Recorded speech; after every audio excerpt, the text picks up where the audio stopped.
কি ভাবছো লুকটা সুন্দর না? একদম simple subtle no makeup look. Hello guys, চলে এলাম অনেক দিন পর একটা নতুন মেকআপ টিউটোরিয়াল নিয়ে। তো তোমরা দেখতেই পাচ্ছ আমার মুখের অবস্থা খুব একটা ভালো নয়, পিম্পলস হয়েছে। বাট পিম্পলসের জন্য কি থেমে থাকবো? থেমে থাকতে যাবে না, পিম্পলস আসতেই থাকবে। তাই চলে এলাম একটা ডে মেকআপ টিউটোরিয়াল নিয়ে, আর যেটা হতে চলেছে একদম অ্যাফোর্ডেবল বাজেটের প্রোডাক্টসের মধ্যে। তো প্রথমেই এখানে আমি একটা ওয়েট ওয়াইপস দিয়ে আমার ফেসটা পুরোপুরি ক্লিন করে নিলাম ভালো করে। তারপর একটা টোনার ব্যবহার করে নিচ্ছি। আমার কাছে এই টোনারটাই ছিল, তোমরা যে কোনো টোনার ব্যবহার করতে পারো, গোলাপ জলও ব্যবহার করতে পারো, কোনো অসুবিধা নেই।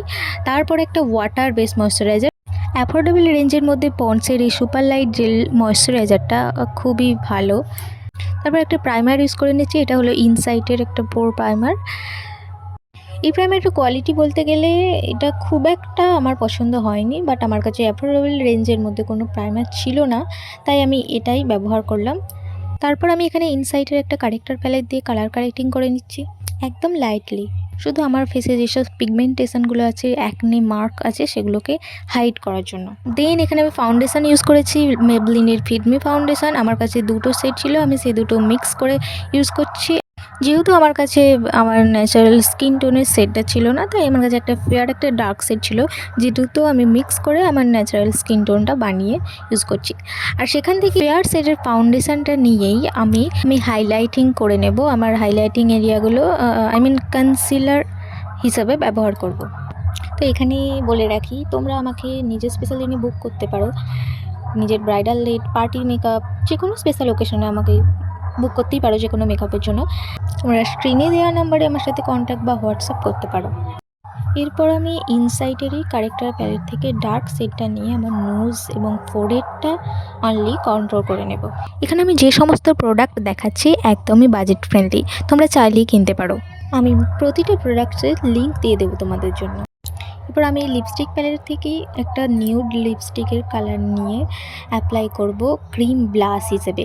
তোমরা যে কোনো পিচ টাইপের কালার বা হালকা রেড কালারের লিপস্টিক দিয়ে তোমরা ক্রিম ব্লাশ অ্যাপ্লাই করতেই পারো। এরপর আমি মার্সের একটা বানানা পাউডার দিয়ে পুরো মেকআপটাকে সেট করে নেব। এই পাউডারটা খুবই ভালো, আমার অলমোস্ট দুটো প্যাক খালি হয়ে গেছে। আমি একটু আমার নোজটা কন্ট্রোল করে নিচ্ছি, পাউডার কন্ট্রোল। দেন আমি আমার আইশ্যাডো প্যালেট থেকে দুটো ব্লাশার সেট ছিল, সেই দুটোকেই মিক্স করে ব্লাশ হিসাবে ইউজ করছি। যেহেতু আমার কাছে বাজেট ফ্রেন্ডলি কোনো ব্লাশার ছিল না, তাই আমি এটাই ইউজ করেছি। দেন এখানে আমি দেখাচ্ছি, দেখো দুটো ডার্ক শেড যেগুলো দেখালাম, সেই শেডগুলো দিয়েই আমি আমার নোজ কন্ট্রোলটা করেছিলাম। এখন দেখো ফুল ফেসে আমি নর্মাল ওয়াটার স্প্রে করে নিচ্ছি, যাতে ফেসটা একটু হাইড্রেটিং হয়ে যায় আর মেকআপটাও লক হয়ে যায়। তোমরা দেখো এটা একদমই নর্মাল ওয়াটার, যেটা টপ টপ করে গাল থেকে পড়ছে, মানে কিন্তু আমার কোনো মেকআপ রিমুভ হয়নি, যেমন ছিল তেমনই আছে। দেন আমি চোখের ওপরে একটু কম্প্যাক্ট পাউডার অ্যাপ্লাই করেছি। তারপরে আমি এখানে একটা ফার্স্টেই ইয়েলো আই শ্যাডো নিয়ে ফুল আই ক্রিজে অ্যাপ্লাই করে নিয়েছি। দেন একটা স্মল ব্রাশ নিয়ে একটা অরেঞ্জ শ্যাডো নিয়ে সেটা অ্যাপ্লাই করেছি, আর আমার লোয়ার ল্যাশ লাইনেও অ্যাপ্লাই করেছি। এরপর আমি ডাইরেক্ট মাস্কারা অ্যাপ্লাই করেছি, এটা ছিল মেবলিনের হাইপার কার্ল মাস্কারা। তোমাদের কাছে যে মাস্কারা আছে সেটাই ইউজ করতে। আমি কাজল বা আইলাইনার কিছু অ্যাপ্লাই করিনি, কারণ আমার মনে হয়নি অ্যাপ্লাই করব। তোমাদের ইচ্ছা হলে তোমরা অ্যাপ্লাই করতেই পারো। তারপর এখানে আমি আমার আইব্রো ড্র করে নিয়েছি।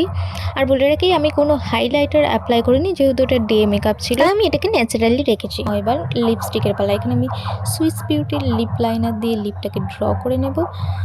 দেন একটা নিউড লিপস্টিক, যেটা ছিল মাই গ্ল্যামের, সেটা নিয়ে লিপে অ্যাপ্লাই করে নেব। Guys please ignore the background noise. তো এখানে লুক আমার কমপ্লিট হয়ে গেছে প্রায়। এখানে একটা আমি ছোট্ট লাল টিপ পরে নিয়েছি।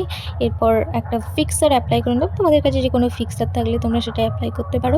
আমার কাছে রিকর্ডের গ্রিপ স্প্রেটা ছিল, সেটা আমি অ্যাপ্লাই করেছি। এরপর হেয়ার আর শাড়ি পরার পর ফাইনাল লুক দেখে নাও তোমরা। বলো এবার ফাইনাল লুকটা কেমন হয়েছে আর কেমন লাগলো তোমাদের টিউটোরিয়াল ভিডিওটা। আর বলো, টিউটোরিয়ালটা একদম ইজি ছিল না, আর প্রোডাক্টসও বাজেট ফ্রেন্ডলি। তো তোমরা এই লুকটা অবশ্যই ট্রাই করো। আর ওভারঅল আমাকে কেমন লাগছে কমেন্ট করতে ভুলো না। বাই।